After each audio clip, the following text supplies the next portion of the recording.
Hey there, it's Shannon Math Chick Myers, and today we're looking at spring mass systems driven motion.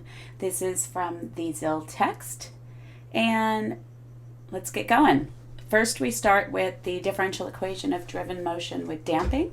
Suppose we take into account an external force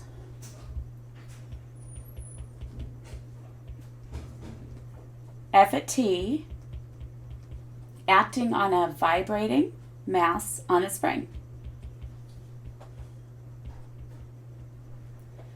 The inclusion of F at t in Newton's second law gives the differential equation of driven or forced motion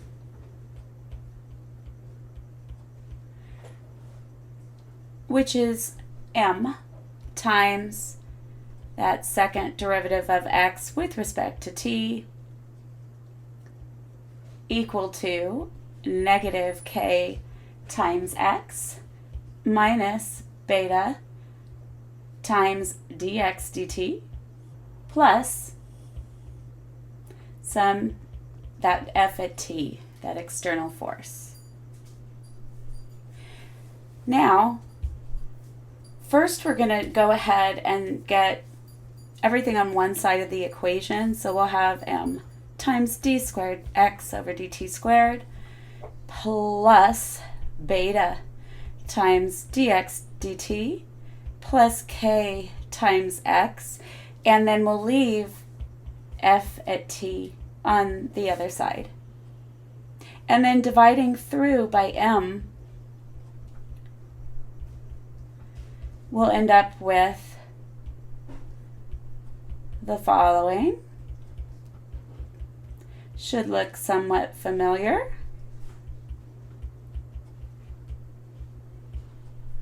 And so what we do is we let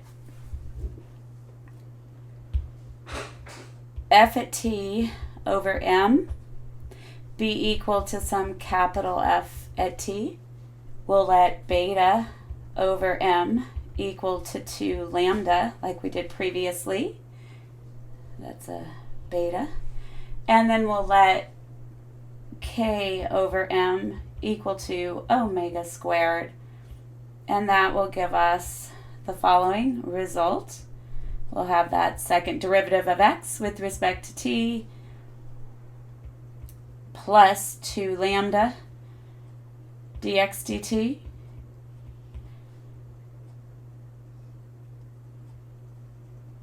plus omega squared equals capital F at t.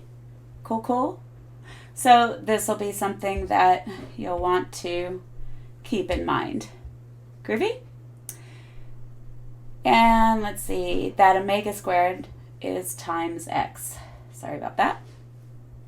And so that's equal to F at t. All right, transient and steady state terms. So when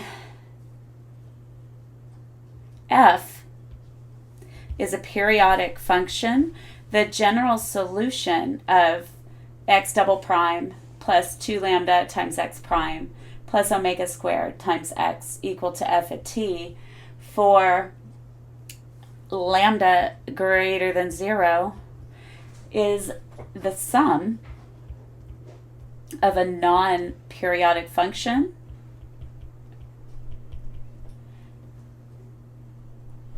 call it xc at t, the complementary function for x, and a periodic function xp at t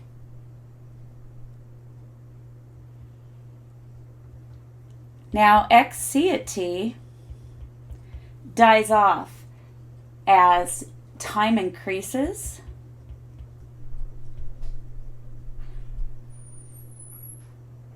so the limit as t approaches infinity of x sub c at t is going to be 0. Therefore, for large values of time, the displacements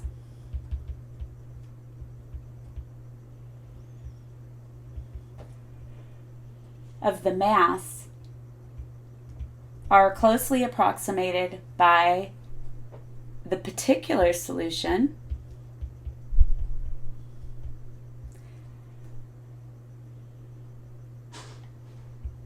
x sub p at t.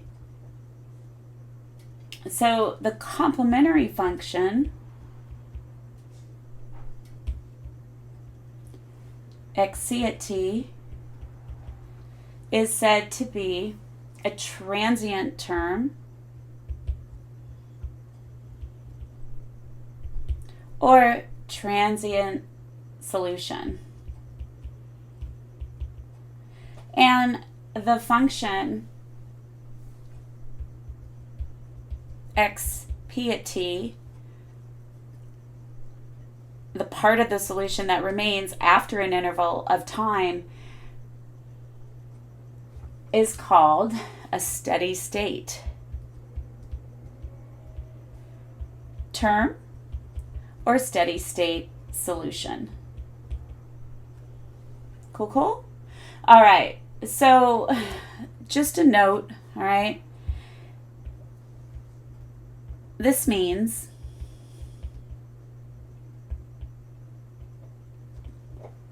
that the effect of the initial conditions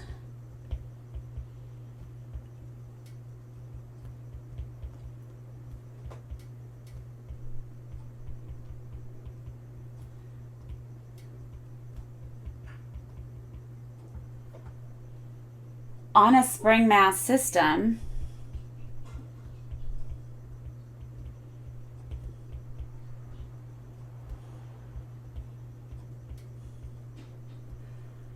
driven by F is transient.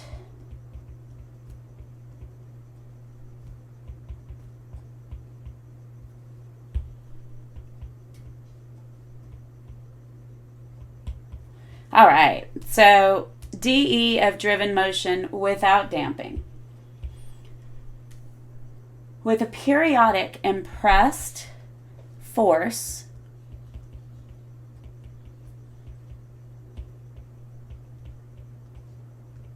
and no damping force, there is no transient term in the solution of a problem. Also, periodic impressed force with a frequency near or the same as the frequency of free undamped vibrations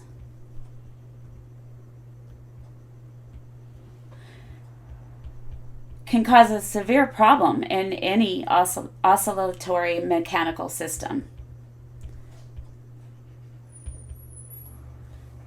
So let's take a look at, a model for undamped forced motion. And I'm going to warn you, this is a little mathy. If you don't want to watch it, you don't have to, but it gives kind of a nice review of, how to annihilate something to solve a non-homogeneous differential equation. So here it goes. We're going to solve, I'm going to write it, I'll write it, d squared at t dt squared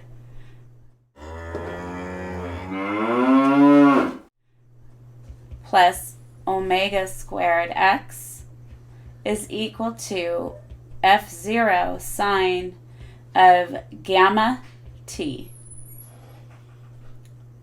where x at 0 equals 0, x prime at 0 is also equal to 0, and F is a constant,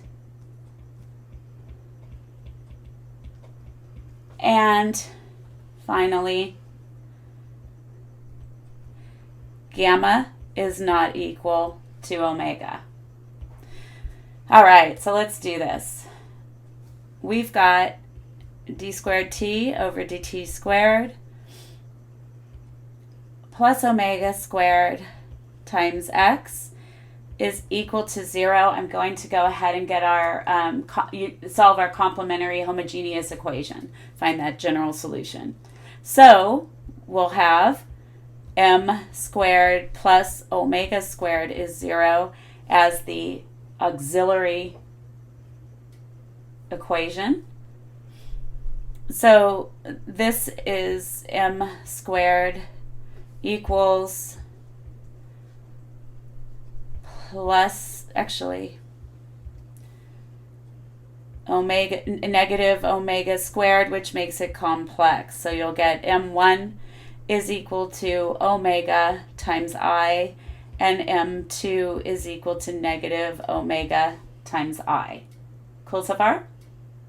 So that makes our complementary solution equal to, and you can look back in chapter 4, we learned these techniques, but we're going to end up getting C1 cosine omega t plus C2 sine omega t. Cool so far? All right, now we need to annihilate that function, that f0 sine gamma t, okay? f0 is just a constant. So if we take a look at f0 sine omega t, and if you recall from section 4.5, the format that you would need to annihilate anything of that form is gonna, the general form is gonna be something like this. So you would have d squared minus 2 alpha d plus alpha squared plus beta squared, and then raised to the n. So when we take a look at ours, we just have f0 sine gamma t, right? That is our function we're looking at. And so for us, that means alpha is 0 because there's no exponential term with it or factor with it. And then beta equals gamma, and n is equal to 1. So that's going to simplify our annihilator deal to d squared plus gamma squared. And that's going to equal d squared plus gamma squared. And that's going to zero out. So that zeroes out f sub 0 sine gamma t. So what does that mean? That means that we take what we had before and write it in terms of the differential, the d's, and we'll have d squared plus gamma squared times d squared plus omega squared has to equal to 0.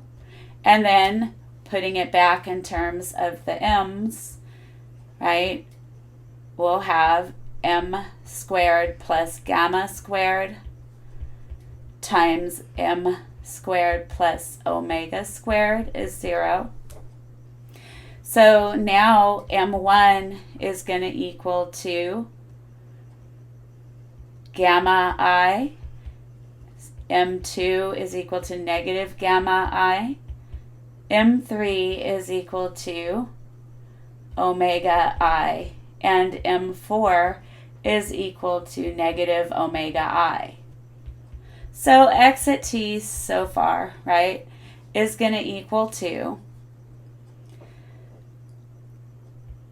C1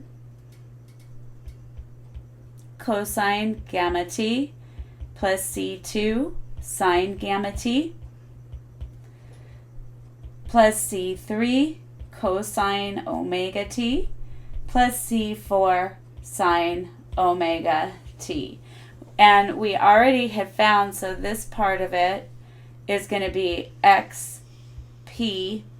This part of it is xc. So xp is going to be some a times cosine gamma t plus b times sine gamma t. X prime at p, we'll need that, will be a times gamma. There will be a negative from the cosine, and we'll have sine at gamma t. And then plus b times gamma cosine at gamma t. X double prime p will be negative a gamma squared cosine at gamma t minus b gamma squared sine at gamma t. Cool so far? All right, now we have to put this all together, remember, and we had to start, what did we have? We had x double prime. Oh, I'm glad I came back. This should be an x, not a t. So x double prime plus omega squared x, right, is what we had. And we have to find out what that equals. So x double prime, xp double prime plus omega squared x prime equals to negative a gamma squared cosine gamma t minus b gamma squared sine gamma t plus omega squared times xp, which is a cosine gamma t plus b sine gamma t. Now that's going to give us, we want to group the cosine gamma t with its coefficient, right?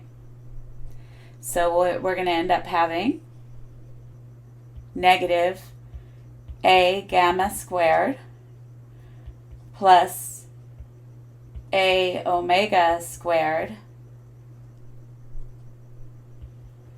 times cosine gamma t, and then plus negative b gamma squared plus omega squared, b times omega squared, omega squared, all of that times sine omega t. Remember that this whole thing is equivalent to f0 times sine gamma t from the beginning, right? So, continuing, we're going to have f0 sine gamma t equals a times omega squared minus gamma squared, and that's times cosine gamma t, and then plus b times omega squared minus gamma squared times sine gamma t. Now there's no cosine gamma t term, and so this has to equal to 0.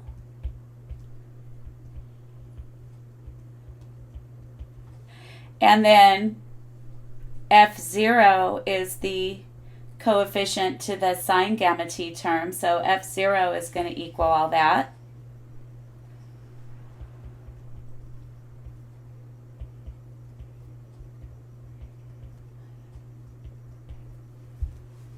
Good so far?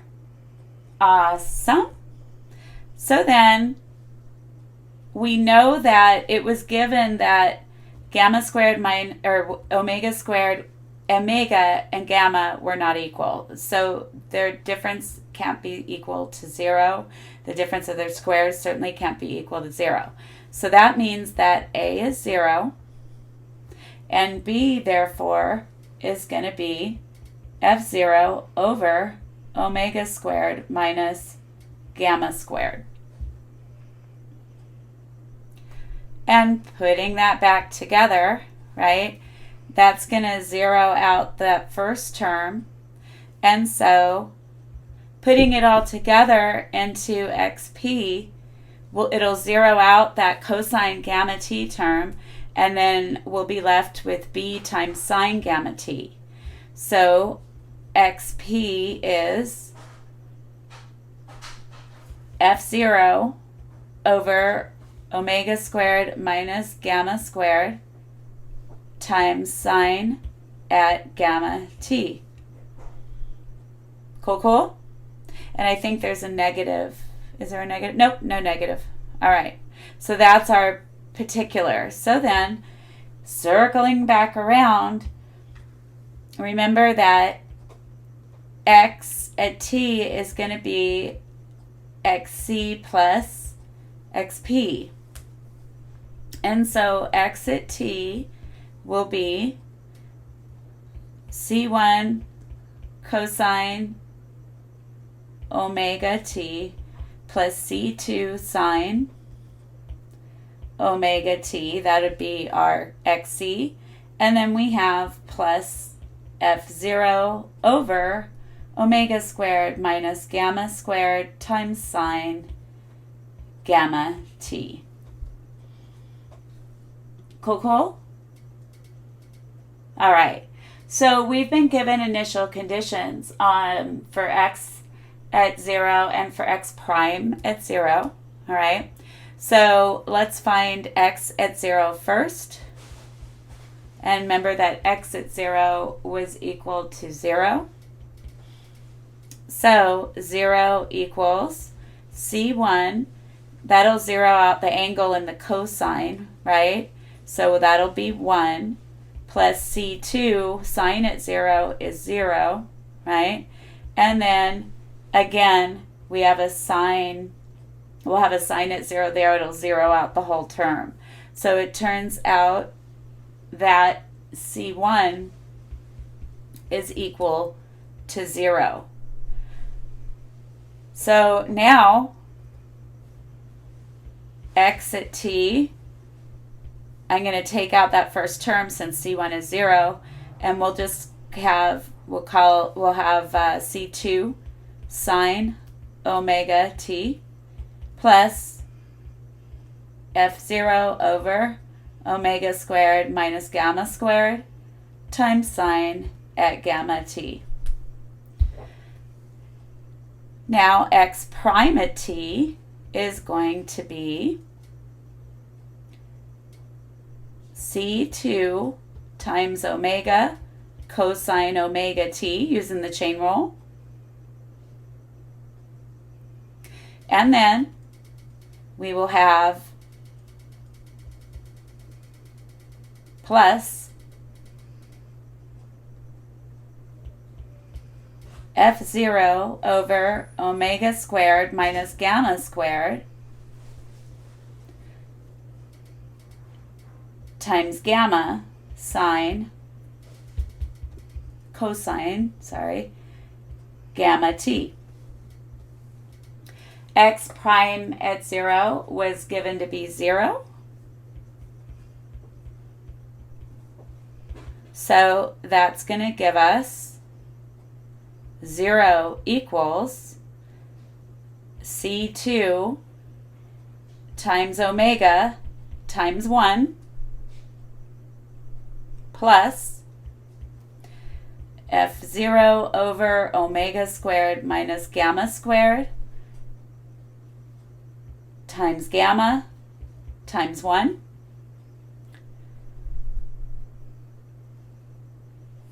And so what's going to happen?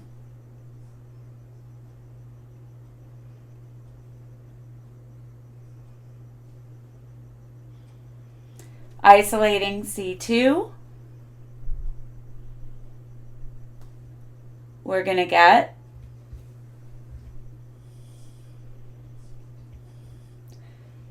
C2 is equal to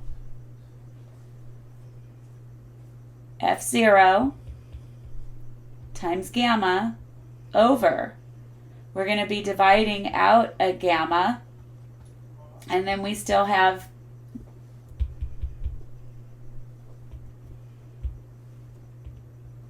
we're going to be dividing out an omega, and we'll have that omega squared minus gamma squared. And then this was negative.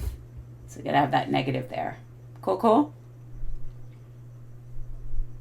Okay, so if we go ahead and write in our x at t, we're going to end up having, let's go ahead and factor out an f0 over omega times omega squared minus gamma squared. And then we'll be left with, let's see, I'll put the negative term second. So I'm looking over here. So we're going to end up having, we need an omega, because that one doesn't have it, so it would divide it out, and we'll have sine gamma t, and then minus lambda, gamma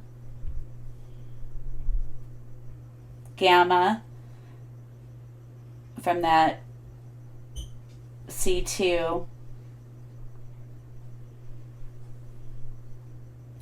and then sine omega t. Cool, cool? So, what does all this stuff mean? Let's talk about pure resonance, and this goes into it a little further. All right, so pure resonance says, although that this x at t that we just found, right, so I wrote it over here too, is not defined for gamma equal to omega, its limiting value as gamma approaches omega can be found. And this process sort of tunes in the frequency of the driving force, which has to do with gamma. So you'd get gamma over 2 pi to the frequency of free vibrations, which is omega over 2 pi. So if you take a look, x at t, and you equal that to the limit as gamma approaches omega of all the stuff that we just found, right? So we found, writing it just a little differently, f0, remember, is a constant. And then we've got our omega times sine gamma t minus gamma times sine omega t. And that's going to be over omega times omega squared minus gamma squared. Cool, cool? Now, if you directly substitute here, you end up with 0 over 0. So direct substitution yields 0 over 0, which is indeterminate, and also means that we would have the ability to use L'Hopital's rule, which basically says if you have the certain indeterminate forms, you can, the limit of the original expression is equivalent to the limit of the derivative of each the numerator and the denominator. Okay, so let's do it. So this is equal to the limit as gamma approaches omega, and I'm actually going to bring the f0 out to the front because it's a constant and we can do that. And then it's going to be d gamma of omega sine at gamma t minus gamma sine at omega t over d gamma of, I'm going to put this together and call it omega cubed minus omega times gamma squared. Directly substituting, we'll get x at 2, and we're putting in an omega wherever we see a gamma. We're going to have f0 times omega t times sine at omega t minus sine at omega t all over negative 2 omega squared. So x at t will be equal to let's see, we'll put the positive one first. So we'll have f0 over 2 omega squared times sine at omega t, and then minus, an omega will divide out, f0 over 2 omega, one of the omegas divides out, and then times t sine at omega t. Cool?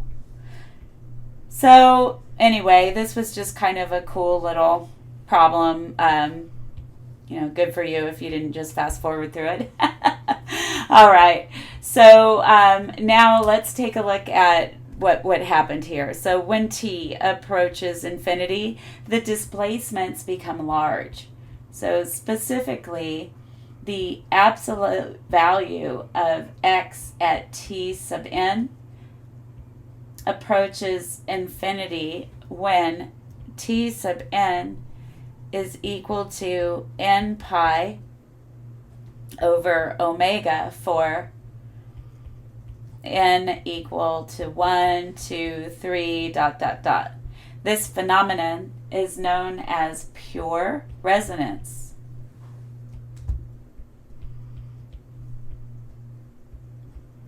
Now remember, large oscillations of mass would eventually force the spring beyond its elastic limit, and the system would fail. So not a good thing. And so the graphs look typically something like this.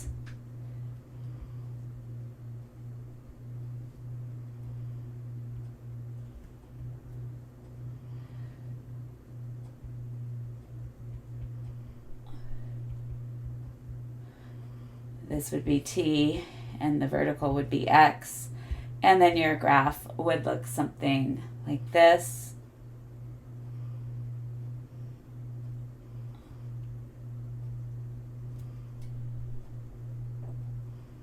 Etc. Cool? All right. So next up we have an example. A mass of one slug is attached to a spring whose constant is 5 pounds per foot.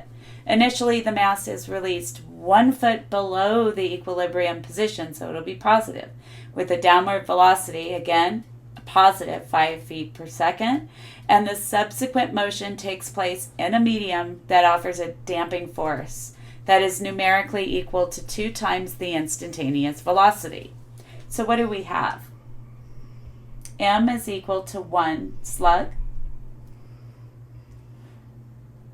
K is equal to 5 pounds per foot. So K over M equals 5 over 1 equals 5. And then X at 0 is positive 1. That comes from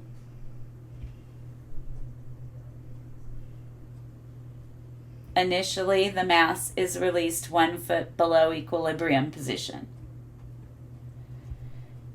X prime at 0 is 5. That one comes from downward velocity of 5 feet per second. And again, this initially business. Now, let's get an equation together. So, we have 1 times d squared x dt squared plus, now remember, we have another piece of information here. The motion takes place in a medium that offers a damping force that is numerically equal to 2 times the instantaneous velocity. So we're going to have 2 times dx dt, which is that instantaneous velocity. And then k over m was 5. So we have 5 times x. Now that is equal to 12 times cosine 2t plus 3 times sine at 2t. Cool so far? Awesome. So we need to find that complementary function, all right? So finding xc. Well, we're going to look at d squared x over dt squared plus 2 dx dt plus 5x equals 0. Putting that in terms of our m's, we'll have m squared plus 2m plus 5 is 0. This does not factor, so using the quadratic formula, we will have m equals negative 2 plus or minus the square root of 4 minus 4 times 1 times 5. So that'll be negative 16 in there over 2 times 1. M will be equal to negative 2 plus or minus 4i over 2, which equals to negative 1 plus or minus 2i. So m1 will equal to negative 1 plus 2i, and m2 is going to be negative 1 minus 2i. So xc will be c1. That gives us, remember, alpha is negative 1, beta is 2. So we'll get c1, move this down,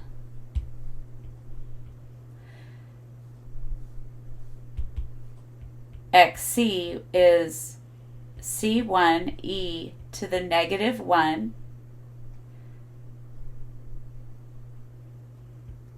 cosine 2t plus c2 e to the negative 1 sine 2t. Cool so far? All right. So, here we go. We now need to apply an annihilator function for the other part of the equation, this 12 cosine 2t plus 3 sine 2t. So we're going to annihilate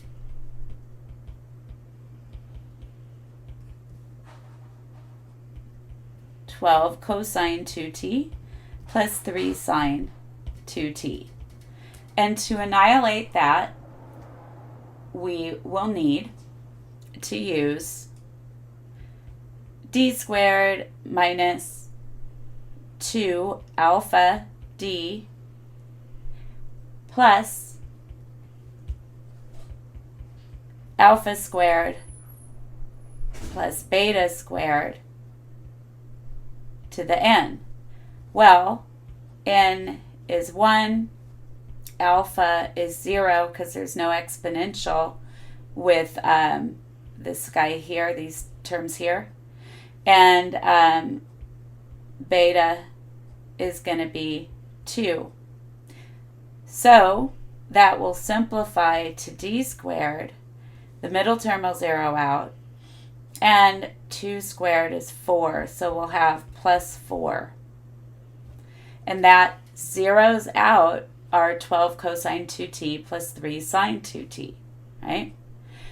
So now we just need to apply that to our complementary and then solve. Cool, cool? So this, remember, was our capital F at t. And so we're going to end up with that d squared plus 4 times d squared plus 2d plus 5, which we already dealt with, and those are going to equal to 0. So now this is going to give us that, going back to m, we'll have m squared plus 4 times m squared plus 2m plus 5 equals 0. And that's going to give us m1 is equal to, from the m squared plus 4 is 0, we'll get m1 is 2i. m2 is negative 2i. m3 is, we already did these, negative 1 plus 2i, and m4 is negative 1 minus 2i. So far, what are we going to have? We're going to have x at t is equal to c1 times cosine 2t plus c2 times sine at 2t plus c3 e to the negative t, negative 1t, because alpha is negative 1, times cosine at 2t plus c4 e to the negative t sine at 2t. Cool, cool? All right. So this right here was our xc. So over here, we'll be working with these guys for our xp. So that method of solving was, we said xp, instead of c1 and c2, we'll say a cosine at 2t plus b, not beta, but b sine at 2t. I need to have x prime at p, and I'm going to need to have x double prime at p. So x prime at p will be 2a. We'll have a negative because of that derivative, and that's times sine at 2t, and then plus 2b cosine at 2t. Those are using the chain rule. X double prime at p, or x double prime sub p, is negative 4a cosine at 2t minus 4b sine at 2t. Putting them all together, right? Because recall we had up here, we had all this here, right? So we will have x double prime, xp double prime plus 2 xp prime plus 5 xp, and that will be negative 4a cosine 2t minus 4b sine at 2t. That's my xp double prime. And then we're doubling xp prime, right? So we'll have plus 2 times negative 2a sine at 2t plus 2b cosine at 2t, and then plus 5 times xp. So xp was a cosine 2t plus b sine 2t. Groovy? All right, giving us lots of good practice from earlier stuff, right? So now that's going to equal to, I want to get the cosine 2t's together, all right, and the sine 2t's together. So here we go. We'll have negative 4a plus 4b plus 5a all times cosine 2t, and then plus, now I'm looking at the ones that have sine at 2t, so we'll have negative 4b minus 4a plus 5b, and that's all times sine at 2t. Cool, cool? Now remember that xp double prime, so remember that all of this right here was equal to that business that we annihilated, right? And so let's write that in. It was what? 12 cosine 2t. It's that capital F at t plus 3 sine at 2t is equal to all this. So 12 cosine at 2t plus 3 sine at 2t is equal to, let's simplify, we can write this as 1a plus 4b times cosine at 2t, and then plus negative 4a plus 1b times sine at 2t. So now I'm going to be equating the coefficients to the cosine 2t's and the coefficients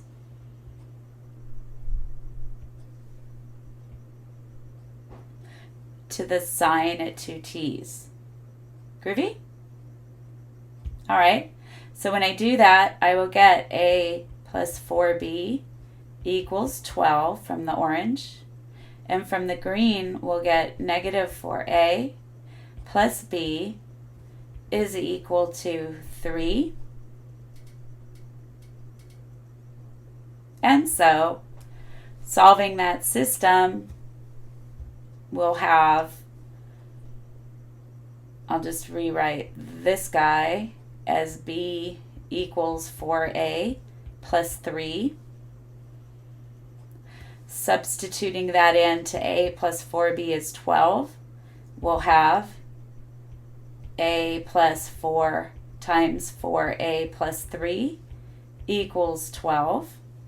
A plus 16a plus 12 is 12. 17a is 0.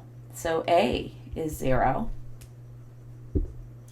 which, bringing it back up here and substituting it in, we would get b is 4 times 0 plus 3, which will give us b is 3.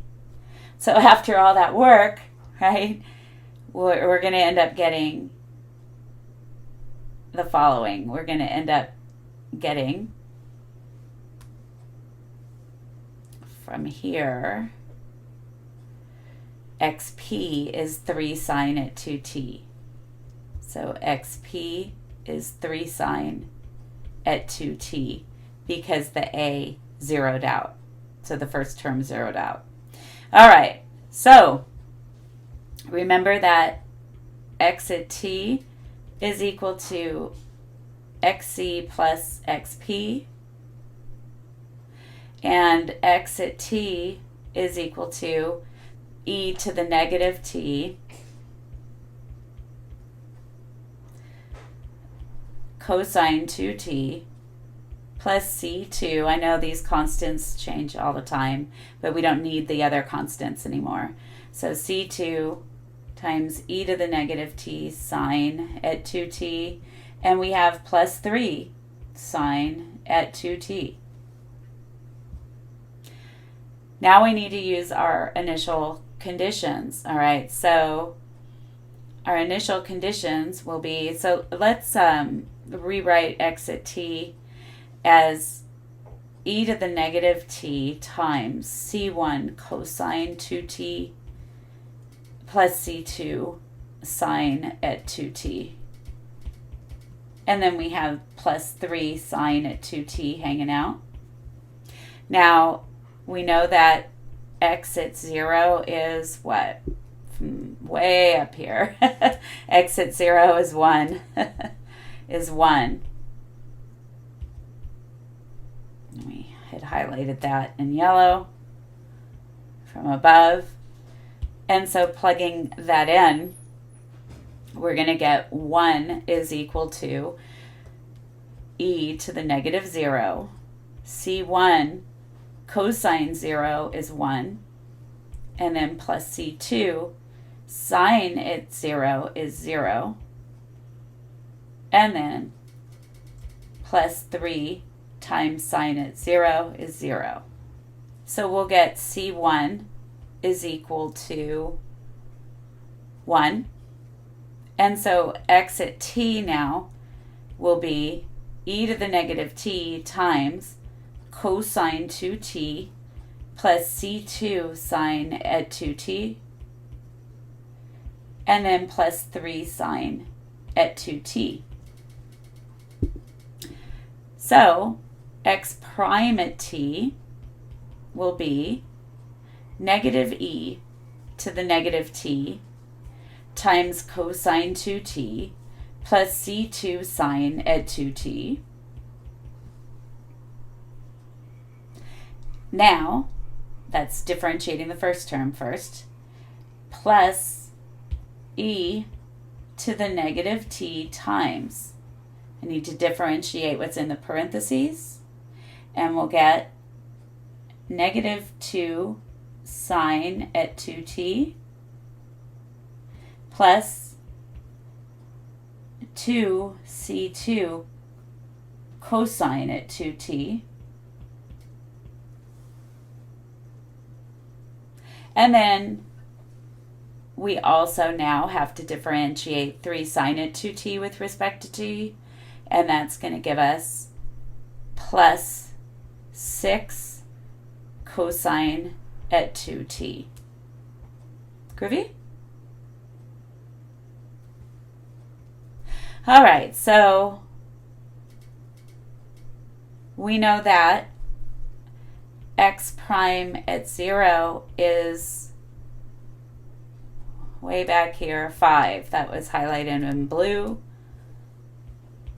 And we'll apply that initial condition. Isn't math fun? All right, so we'll get negative e to the negative 0 times cosine at 0 is 1 plus c2 sine at 0 is 0.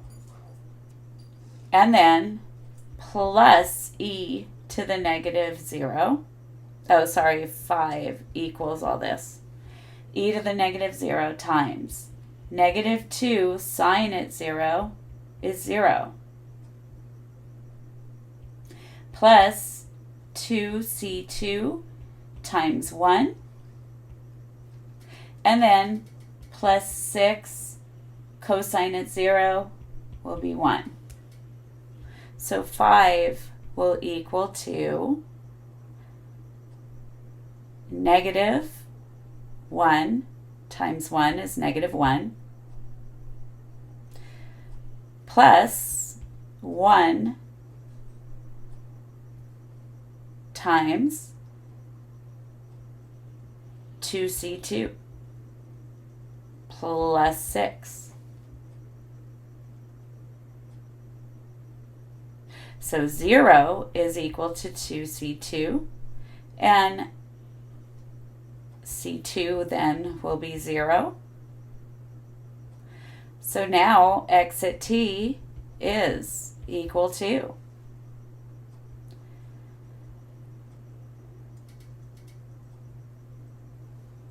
e to the negative t cosine 2t. This term zeroes out because of the c2, plus 3 sine at 2t. Pretty groovy, huh? So that is our equation of motion that we were asked to solve ultimately from way up here. Number 1, find the equation of motion. Given that the mass is driven by an external force equal to F at t equal to 12 cosine 2t plus 3 sine 2t. Cool. And capital F at t, remember I called that capital F at t, is equivalent to F at t because our mass was 1. And so I don't even quite.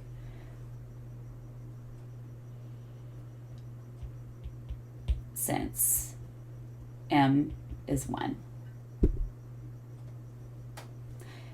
which would give us that, remember, capital F at t is F at t over m. So capital F at t would be regular F at t over 1. So capital F at t is regular function F at t. Cool? All right. So that's it for the first one. Now we want to take a look at the pictures of these. So rewriting, remember we have x at t is equal to, I already forgot what it was, e to the negative t cosine 2t plus 3 sine 2t. So I'm just going to go ahead and graph it on y1 equal to e to the negative x times cosine at 2 times x. Now, the steady state term is going to be 3, the other term, 3 times sine at 2t.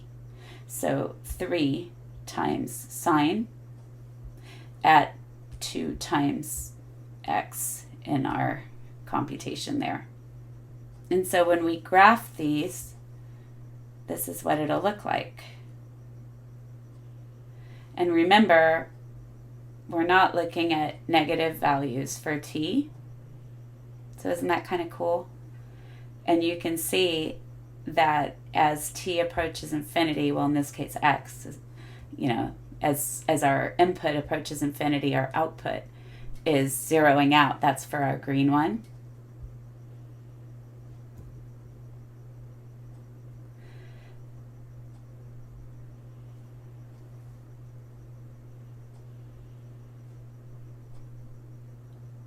And here we go. Okay.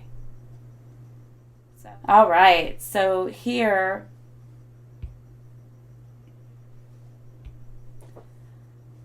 our transient term is the blue.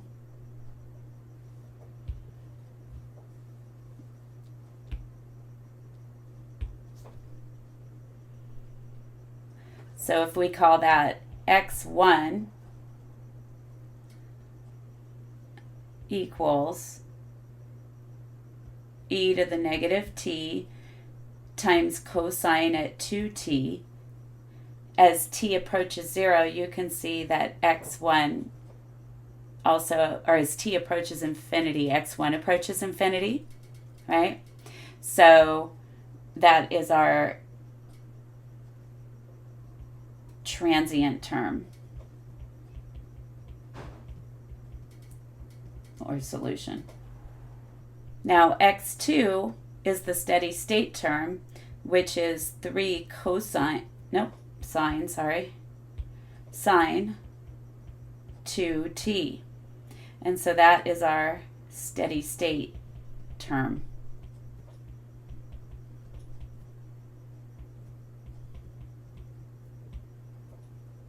Cool so far? So now the next one wants us to graph the equation of motion. So the equation of motion is going to be the two combined, the x at t that we found. So we'll go back to the calculator, and then we will have,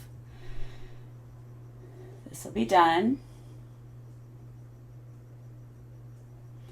and then we'll go into, we'll do this one in white, and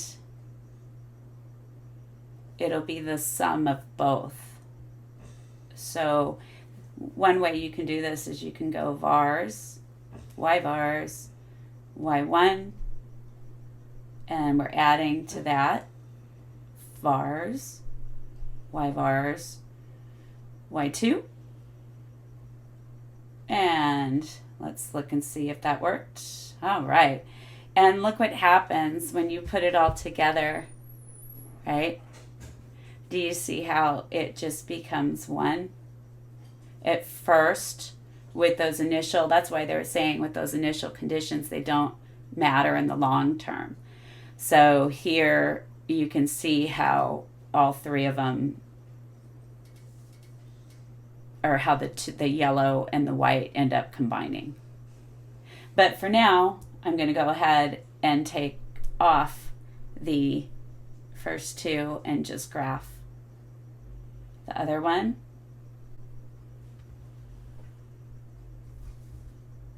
This graph here is the whole shebang, x at t equal to your particular solution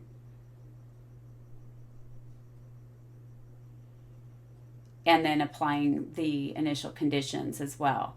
So here we are. We have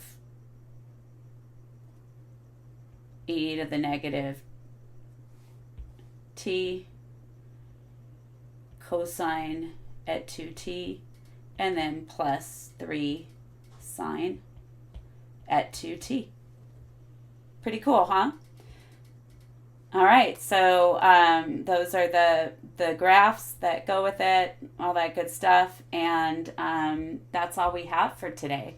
So I hope you have a wonderful morning, afternoon, or evening whenever you're watching this show. If you like what I'm doing, please subscribe and hit that like button. Bye.